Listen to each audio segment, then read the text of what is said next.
এতিমদের ব্যাপারে মানুষের এটুকু ভয় করা উচিত, যদি তারা নিজেরা মৃত্যুর সময় এমনি দুর্বল সন্তানদের পেছনে রেখে চলে আসতো, তাহলে তাদের ব্যাপারে তারা এভাবেই ভীত শঙ্কিত হতো। তাই তাদের ব্যাপারে মহান আল্লাহকে ভয় করে চলা এবং এদের সাথে হামেশাই ন্যায় ইনসাফের কথাবার্তা বলা উচিত। যারা অন্যায়ভাবে এতিমদের ধন সম্পদ ভোগ করে, তারা যেন আগুন দিয়েই নিজেদের পেট ভর্তি করে। অচিরেই এ লোকগুলো জাহান্নামের আগুনে জ্বলতে থাকবে। আল্লাহ পাক তোমাদের উত্তরাধিকারে সন্তানদের সম্পর্কে এ মর্মে তোমাদের জন্যে বিধান জারি করেছেন যে, এক ছেলের অংশ হবে 2 কন্যা সন্তানের সমান, কিন্তু উত্তরাধিকারী কন্যারা যদি 2-এর বেশি হয়, তাহলে তাদের জন্যে থাকবে রেখে যাওয়া সম্পত্তির 2/3। আর সে কন্যা সন্তান যদি একজন হয়, তাহলে তার অংশ হবে পরিত্যক্ত সম্পত্তির অর্ধেক। মৃত ব্যক্তির সন্তান থাকলে তার পিতামাতা প্রত্যেকের জন্যে থাকবে সে সম্পদের 6/1 অন্যদিকে মৃত ব্যক্তির যদি কোনো সন্তান না থাকে এবং পিতামাতাই যদি হয় তার একমাত্র উত্তরাধিকারী, তাহলে তার মায়ের অংশ হবে 3/1। যদি মৃত ব্যক্তির কোনো ভাই বোন বেঁচে থাকে, তাহলে তার মায়ের অংশ হবে 6/1। মৃত্যুর আগে সে যে ওসিয়ত করে গেছে এবং তার রেখে যাওয়া ঋণ পরিশোধ করে দেওয়ার পরই কিন্তু এ সব ভাগ বাটোয়ারা করতে হবে। তোমরা জানো না তোমাদের পিতামাতা ও তাদের সন্তান সন্ততির মধ্যে কে তোমাদের জন্য উপকারের দিক থেকে বেশি নিকটবর্তী। অতএব এ হচ্ছে আল্লাহর বিধান।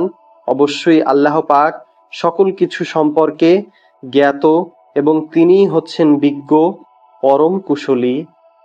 তোমাদের স্ত্রীদের রেখে যাওয়া সম্পত্তিতে তোমাদের অংশ হচ্ছে অর্ধেক, যদি তাদের কোনো সন্তানাদি না থাকে। আর যদি তাদের সন্তান থাকে, তাহলে সে সম্পত্তিতে তোমাদের অংশ হবে 4/1। তারা যে ওসিয়ত করে গেছে কিংবা তাদের ঋণ পরিশোধ করার পরই কিন্তু তোমরা এ অংশ পাবে। তোমাদের স্ত্রীদের জন্য থাকবে তোমাদের রেখে যাওয়া সম্পত্তির 1/4। যদি তোমাদের কোনো সন্তান না থাকে, যদি তোমাদের সন্তান থাকে, তাহলে তারা পাবে রেখে যাওয়া সম্পদের 8/1। মৃত্যুর আগে তোমরা যা ওসিয়ত করে যাবে অথবা যে ঋণ তোমরা রেখে যাবে তা পরিশোধ করে দেওয়ার পরই এ অংশ তারা পাবে। যদি কোনো পুরুষ কিংবা নারী এমন হয় যে তার কোনো সন্তানও নেই, পিতামাতাও নেই, শুধু আছে তার এক ভাই ও এক বোন, তবে তাদের সবার জন্যে থাকবে 6/1। ভাই বোন মিলে তারা যদি এর চাইতে বেশি হয়, তবে মৃত ব্যক্তির রেখে যাওয়া সম্পদের 1/3 তারা সবাই সমান অধিকার পাবে।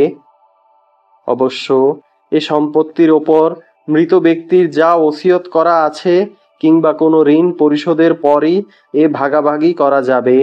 তবে মনে রাখতে হবে, কখনো উত্তরাধিকারীদের অধিকার পাওয়ার পথে তা যেন ক্ষতিকর না হয়ে দাঁড়ায়, কারণ এ হচ্ছে মহান আল্লাহর নির্দেশ। আর আল্লাহ পাক সর্বজ্ঞানী ও পরম ধৈর্যশীল। এগুলো হচ্ছে আল্লাহ পাকের সীমারেখা। যে ব্যক্তি এর ভেতর থেকে তার ও তার রাসূলের আনুগত্য করবে, আল্লাহ পাক তাকে এমন এক জান্নাতে প্রবেশ করাবেন যার তলদেশ দিয়ে ঝর্ণাধারা প্রবাহিত হবে। সেখানে সে যুগ যুগ ধরে অবস্থান করবে। মূলত এ হবে এক মহা সাফল্য। অপরদিকে যে ব্যক্তি আল্লাহ পাক ও তার রাসূলের নাফরমানি করবে এবং তার নির্ধারিত সীমারেখা লঙ্ঘন করবে, আল্লাহ পাক তাকে জ্বলন্ত আগুনে প্রবেশ করাবেন। সেখানে সে যুগ যুগ ধরে থাকবে। তার জন্য রয়েছে অপমানকর শাস্তি। তোমাদের নারীদের মধ্যে যারা ব্যভিচারের দুষ্কর্ম নিয়ে আসবে, তাদের বিচারের উপর তোমরা নিজেদের মধ্যে থেকে 4 জন সাক্ষী জোগাড় করবে। এরপর সে 4 জন লোক যদি ইতিবাচক সাক্ষ্য প্রদান করে, তাহলে সে নারীদের তোমরা ঘরের ভেতর অবরুদ্ধ করে রাখবে, যতদিন না মৃত্যু এসে তাদের সমাপ্তি ঘটিয়ে দেয়।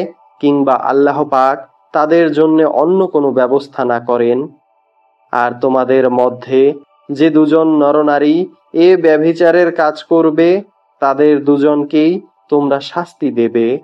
হ্যাঁ, তারা যদি তাওবা করে এবং নিজেদের সংশোধন করে নেয় তাহলে তাদের শাস্তি দেয়া থেকে তোমরা সরে দাঁড়াও। অবশ্যই মহান আল্লাহ তাওবা কবুলকারী এবং পরম দয়ালু।